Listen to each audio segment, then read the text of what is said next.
এটা নতুন ভিডিঅ'লৈ আপোনালোকক পুনৰবাৰ স্বাগতম জনাইছোঁ। যোৱাকালি আপোনালোকক মই আমাৰ তেজপুৰৰ গণেশ ঘাটৰ পৰিৱেশটো অকণমান দেখাবলৈ চেষ্টা কৰিছিলোঁ আৰু আজি মই বৰ্তমান আছোঁ অগ্নিগড়ত আৰু অগ্নিগড়ৰ কথা আপোনালোকে জানেই আৰু অকণমান ডিটেইলছকৈ আপোনালোকক ক'বলৈ চেষ্টা কৰিম। লগতে কিছু ইয়াতে দৃশ্য দেখাবলৈ চেষ্টা কৰিম যাতে আপোনালোকে কেতিয়াবা তেজপুৰ আহিলে অগ্নিগড়খন চাবলৈ মন যায় আৰু অগ্নিগড়খনত কি আছে মই ইয়াৰ পৰাই দেখাবলৈ চেষ্টা কৰিম। আচলতে মই আপোনালোকক কৈছোঁৱে যে মোৰ বিষয়বস্তুবিলাক অকণমান বেলেগ। মই আপোনালোকক সদায় আপোনালোকৰ মনটো পজিটিভ হৈ থাকিব পৰাকৈ কিছুমান ভিডিঅ' বনাই আপোনালোকক কেনেধৰণে হনুমান চালিচা পঢ়ি বা বজৰং বাণখন পঢ়ি আপোনালোকে নিজেই নিজৰ সমস্যাখিনি দূৰ কৰিব পাৰে তাৰ ওপৰত মই সদায় আপোনালোকক কৈ আহিছোঁ। আৰু যিহেতু মোৰ ল'ৰাটোৰ পৰীক্ষা চলি আছে আপোনালোকে জানে আৰু সেই পৰীক্ষা সময়খিনিত মই 1.5 ঘণ্টা এনেই থাকিব লাগে। মই ঘৰলৈ গুচি যোৱা নাই, আপোনালোকৰ কাৰণে কিবা এটা কৰি উলিয়াইছোঁ, আপোনালোকৰ কাৰণে কিবা এটা আচলতে আগতেই যদি সেইটো কথা মনলৈ আহিলহেঁতেন ইমান সময় মই বহুতকেইটা ভিডিঅ' আপোনালোকক তেজপুৰত দেখাব পাৰিলোহেঁতেন। কিন্তু যিহেতু আজি শেষৰ দিন, যোৱাকালি দেখালোঁ গণেশ ঘাট, আজি অকণমান অগ্নিগড় দেখাম। কিন্তু তাৰ আগে কেইটামান কথা মই ইয়াতে কৈ ল'ম যে তেজপুৰ বা শোণিতপুৰৰ নামটো আপোনালোকে জানেই যে কিহৰ কাৰণে শোণিতপুৰ হ'ল বা কি কাৰণে নামটো তেজপুৰ হ'ল। আপোনালোকে জানে যে শোণিতপুৰখন হৈছে বান ৰজাৰ নগৰী বা তেজপুৰখন হৈছে বান ৰজাৰ নগৰী। ঠিক তেনেকৈ এতিয়া সাংস্কৃতিক নগৰী বুলিও কয়, সেই কথাটো অকণমান পিছলৈ আহিম। এতিয়া কওঁ যে শোণিতপুৰ বা তেজপুৰখন হৈছে আমাৰ বান ৰজাৰ নগৰী। ইয়াতে বানাসুৰ বা বান ৰজা আছিল, যি অসুৰৰ ৰজা আছিলে আৰু তেওঁ আছিলে পৰম ভক্ত শিৱৰ। তেওঁ শিৱক খুব বেছি আৰাধনা কৰিছিলে আৰু তাৰ প্ৰমাণ হিচাপে আমাৰ ইয়াত অগ্নিগড় আছে, তাৰ প্ৰমাণ হিচাপে মহাভৈৰৱ মন্দিৰ আছে, তাৰ প্ৰমাণ হিচাপে ভৈৰৱী মন্দিৰ আছে, বহুত কিবা আমাৰ কীৰ্তিচিহ্ন আছে। ইয়াতে আমাৰ দ পৰ্বতীয়াৰ আপোনাৰ ছেকেণ্ড গেট বুলি কয় যে শিলৰ তোৰণ আছে। এই সকলোখিনি আমাৰ তেজপুৰত আছে। আমাৰ তেজপুৰখনত বহুত বেছি ঐতিহ্য সোমাই আছে। সেই সময়ত আমাৰ এই তেজপুৰখনত যেতিয়া আপোনালোকে জানে যে কাহিনীবিলাক আচলতে জানেই চাগে যে বান ৰজাৰ জীয়ৰী উষাই এদিন সপোনত এজন খুব সুদৰ্শন ধুনীয়া ডেকাক দেখিলে আৰু সেই ডেকাজনৰ সৈতে তেওঁ বিয়া পতাৰ মন মেলিলে। আৰু যেতিয়া বিয়া পতাৰ মন মেলিলে তেওঁ সেই কথাখিনি তেখেতৰ বান্ধৱী চিত্ৰলেখাক ক'লে আৰু চিত্ৰলেখাই খুব ধুনীয়া চিত্ৰ আঁকিব পাৰে আৰু তাৰ কাৰণে তেখেতৰ নামটো চিত্ৰলেখা। যেতিয়া তেওঁ চিত্ৰলেখাক কথাখিনি ক'লে যে সপোনত মই এনেকুৱা এগৰাকী খুব ধুনীয়া সুদৰ্শন ডেকাক দেখিছোঁ, ল'ৰাক দেখিছোঁ যাৰ সৈতে মোৰ বিয়া পাতিব মন, তেতিয়া তেওঁ সেই সপোনৰ আকাৰটো সপোনত কি দেখিছিলে চিত্ৰলেখাক কৈছিলে আৰু চিত্ৰলেখাই চিত্ৰ আঁকি সেই ছবিখন প্ৰস্তুত কৰি উলিয়াইছিলে আৰু উষাই তেতিয়া কৈছিল যে হয় এইজনেই হয়। আৰু তেতিয়া কেনেকৈনো তেওঁক আনিব, কাৰণ এজন ৰজাৰ এইটো অগ্নিগড়ত যিহেতু তেওঁলোক থাকে, ইয়াৰ পৰা ওলাই যোৱাৰ কোনো ধৰণৰ তেওঁলোকৰ অসুবিধা, উষাই কেনেকৈনো ল'ৰাজনক বা সেই ডেকাজনক সৈতে বিয়া পাতিব। গতিকে চিত্ৰলেখাই তেওঁ অকণমান সূক্ষ্ম ৰূপ ধাৰণ কৰিব পাৰে বুলি কোৱা হয়। আৰু চিত্ৰলেখাই সেই ছবিখনৰ মতে সেই যুৱকজনৰ ওচৰ পালেগৈ আৰু যুৱকজন আছিলে অনিৰুদ্ধ আৰু অনিৰুদ্ধক তেওঁ হৰণ কৰি লৈ আহিছিলে চিত্ৰলেখাই উষাৰ ওচৰলৈ আনি পেলাই তেওঁ যিটো উষা থাকে তাৰ সেইটো ৰুমতে তেওঁক আনি দিলেহি আৰু অনিৰুদ্ধটো নিজে কনফিউজ হৈ গৈছিলে যে কেনেকৈ আহি গ'লোঁ ৰাতি শুই থাকোঁতেই। বাৰু সেইখিনি অকণমান ধেমেলীয়া আখৰত মই কৈছোঁ যদিও ইয়াত আধ্যাত্মিকতাৰ কথা বহুত আছে। আৰু অনিৰুদ্ধ আছিলে শ্ৰীকৃষ্ণৰ নাতিনীয়েক আৰু অনিৰুদ্ধক যেতিয়া পলুৱাই লৈ আহিলে আৰু অনিৰুদ্ধৰ সৈতে যেতিয়া বিবাহ পাশত আবদ্ধ হ'বলৈ মন কৰিলে উষাই, ঠিক তেনেকেই গন্ধৰ্ব বিবাহ তেওঁলোকে পাতিছিলে। আৰু সেই কথাখিনি যেতিয়া বানাসুৰ বা বান ৰজাই গম পাইছিলে সেই বিষয়টোত অকণমান বিৰোধিতা কৰিছিলে। আৰু বান ৰজা যিহেতু শিৱৰ ভক্ত আছিলে, বান ৰজাই যেতিয়া অনিৰুদ্ধৰ কথাখিনি গম পাই অনিৰুদ্ধক নাক পাশেৰে আবদ্ধ কৰি ৰাখিছিলে। যিহেতু অনিৰুদ্ধ কৃষ্ণৰ নাতিনীয়েক, কৃষ্ণই সেই কথাখিনি মানি ল'ব পৰা নাছিলে বা সেই কথাখিনি তেওঁ গম পায় যেতিয়া তেওঁ মানে কথাখিনি মই কৈ আছোঁ।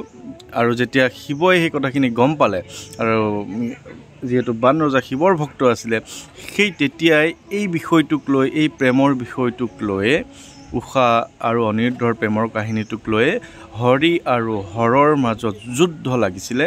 হৰি হৈছে আমাৰ শ্ৰীকৃষ্ণ আৰু হৰ হৈছে শিৱ।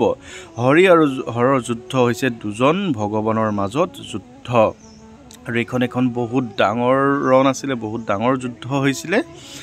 তেওঁলোকে বুজিব পৰা নাছিলে। এতিয়া যিহেতু বান ৰজা পৰম ভক্ত শিৱই বান ৰজাক উদ্ধাৰৰ কাৰণে যুদ্ধ কৰিব লগা হৈছিলে, কৃষ্ণই যুদ্ধ কৰিব লগা হৈছিলে আৰু সেইখিনিৰ মাজত ইমান ডাঙৰ তয়া মৰা যুঁজ লাগিছিলে যে গোটেই আমাৰ এই ঠাইখিনি তেজেৰে ৰাঙলী হৈ গৈছিলে আৰু তেজেৰে ৰাঙলী হোৱাৰ কাৰণে তেজৰ অৰ্থ হৈছে শোণিত আৰু শোণিতেৰে যেতিয়া ৰাঙলী হৈ গৈছিলে গোটেই ঠাইখন সেইকাৰণে সেই সময়ৰ পৰা এই ঠাইখনৰ নাম শোণিতপুৰ হিচাপে বিবেচিত হ'ল আৰু শোণিতপুৰৰ মূল ঠাইখন আমি যিখন ঠাইত আছোঁ বৰ্তমান য'ত বহি আছোঁ এয়া অগ্নিগড়ত বহি আছোঁ অগ্নিগড় পাহাৰত আছোঁ এই অগ্নিগড়ৰ বা গোটেই আমাৰ এই নগৰখনৰ নাম তেজৰে ৰাঙলী হোৱাৰ কাৰণে তেজপুৰ নাম দিয়া হ'ল আৰু তেতিয়াৰ পৰাই এইটো ঐতিহ্য চলি আহিছে আমাৰ তেজপুৰৰ ঐতিহ্যটো সেইটোৱে সহজ ভাষাত ক'বলৈ গ'লে বা একেবাৰে সহজকৈ আপোনালোকক কৈ দিছোঁ বাকীটো ঐতিহ্যত বুলি ক'বলৈ ক'লে এই যুদ্ধখনৰ লগতো ডাঙৰ কিবাকিবি কথা জড়িত হৈ আছে বহুত কিবাকিবি জড়িত হৈ আছে মহাভাৰতৰ যুদ্ধৰ কথা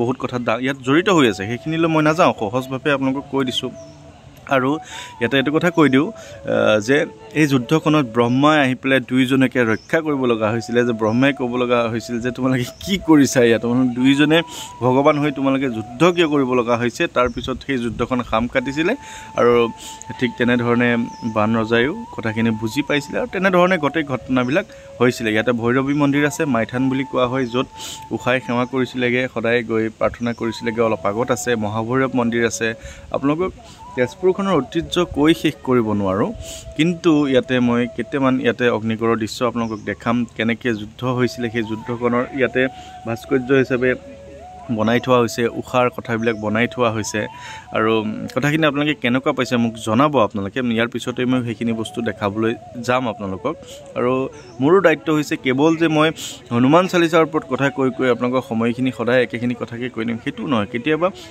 মই সদায় এটা বিষয়ৰ ওপৰতে কথা কৈছোঁ আপোনালোকে বহুত বেছি পজিটিভ হৈ আছে যোৱাকালি যে লাইভ ভিডিঅ' আহিছিলোঁ লাইভটোত আপুনি কমেণ্টবিলাকত চাব যে ইমান মানুহ উপকৃত হৈছে মোৰ কথাখিনিৰ পৰা মই অত্যন্ত মানে সুখী তাৰ কাৰণে মই কৃতাৰ্থ হৈছোঁ যে আপোনালোকে মোক বিশ্বাস কৰি আপোনালোকে মোৰ কথাখিনি মানি আপোনালোকে নিজে যিখিনি কাম কৰি আপোনালোকে জীৱনত বহুত ডাঙৰ সমস্যা আপুনি সমাধান কৰিবলৈ সক্ষম হৈছে আমি কৰ্ম কৰিবই লাগিব কৰ্মই ধৰ্ম তাৰ ওপৰঞ্চি আমি ভগৱানৰ প্ৰতি বিশ্বাস এই যে আমি অগ্নিগড় এতিয়া বহি আছোঁ এই অগ্নিগড়ত কিমান ডাঙৰ ঐতিহ্য এনেই বাৰু অগ্নিগড় হ'ল নেকি ইয়াতে অগ্নি মানে হৈছে জুই এই চাৰিওবেৰটো জুই লগাই দিছিলে যাতে উশাহ ওলাই যাব নোৱাৰে বা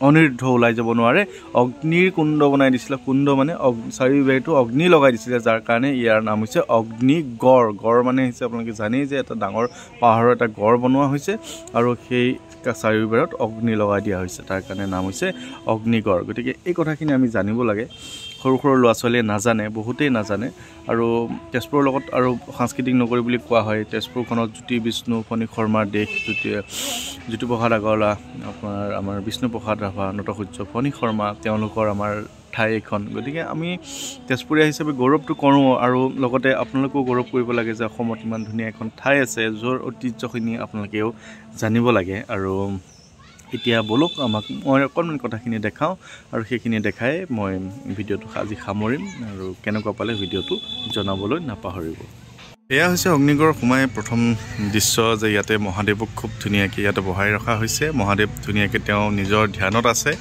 আৰু আপোনালোকে নিশ্চয় জানে সকলোৱে জানে যিহেতু যে বান ৰজা হৈছে মহাদেৱৰ পৰম ভক্ত আৰু বান ৰজাক ইয়াতে মহাদেৱৰ ভক্তি কৰি থকা দেখা গৈছে যে তেওঁ এজন হৈছে বান ৰজা তেওঁ মহাদেৱৰ ধুনীয়াকৈ আৰাধনা কৰি আছে আৰু এইফালে আছে মহাদেৱ প্ৰথমতে যে দেখাইছোঁ গতিকে আপোনালোকে সকলোৱে জানে শোণিতপুৰখন তেজপুৰখন হৈছে বান ৰজাৰ নগৰী আৰু এইজনেই হৈছে বান ৰজা ইয়াতে ধুনীয়াকৈ তেওঁক বুজাবলৈ চেষ্টা কৰিছে তেওঁলোকে ধুনীয়াকৈ আৰু অগ্নিগড় প্ৰথম আহিয়ে আপোনালোকে এনেকৈ পাব আৰু এইবিলাক হৈছে খটখটিবিলাক এনেকৈ উঠি অগ্নিগড় গোটেইখনেই হৈছে পাহাৰ এটা আৰু এনেকৈ তলৰ পৰা উঠি আহিব লাগে মই গোটেইখিনি কথা আপোনালোকক দেখাবলৈ চেষ্টা কৰিম আজি আচলতে যোৱাকালি যে আপোনালোকক দেখাইছিলোঁ কলীয়াভোমোৰা দলংখন গণেশ ঘাটৰ পৰা আৰু মই আজি যিহেতু অগ্নিগড়ত আছোঁ অগ্নিগড়ৰ পৰা আপোনালোকক দেখাওঁ কলীয়াভোমোৰা দলংখন আৰু এইখন হৈছে ব্ৰহ্মপুত্ৰ আৰু চাওক কিমান ধুনীয়া লাগে পৰিৱেশটো ইয়াতে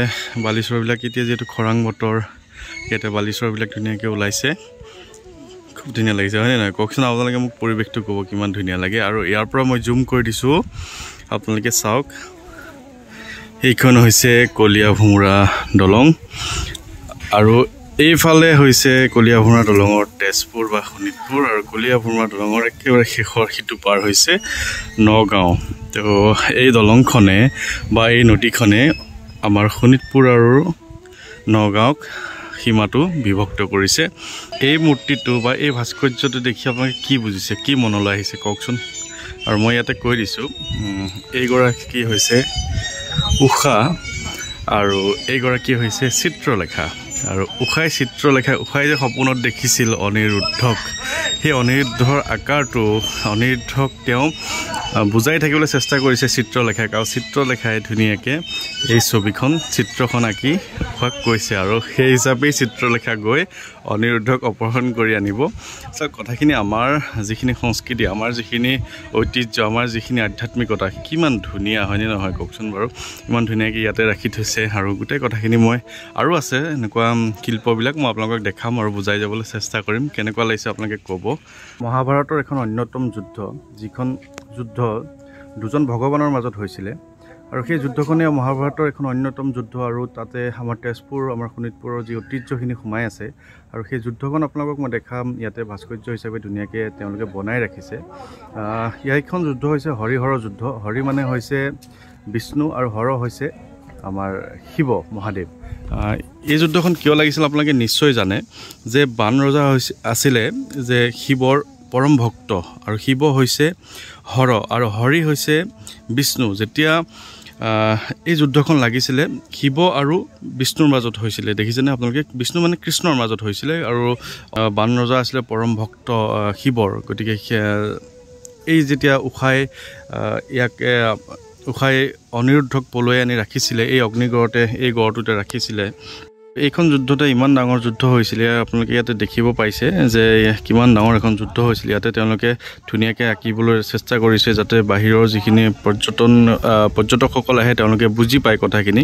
শোণিতপুৰৰ মূল ঠাইখন আমি য'ত এতিয়া আছোঁ তেজপুৰৰ নামখন এই তেজৰে ৰাঙলী হোৱাৰ কাৰণেই তেজপুৰ নাম দিয়া হ'ল, আৰু এই কথাখিনি মই আপোনালোকক আজি জনালোঁ।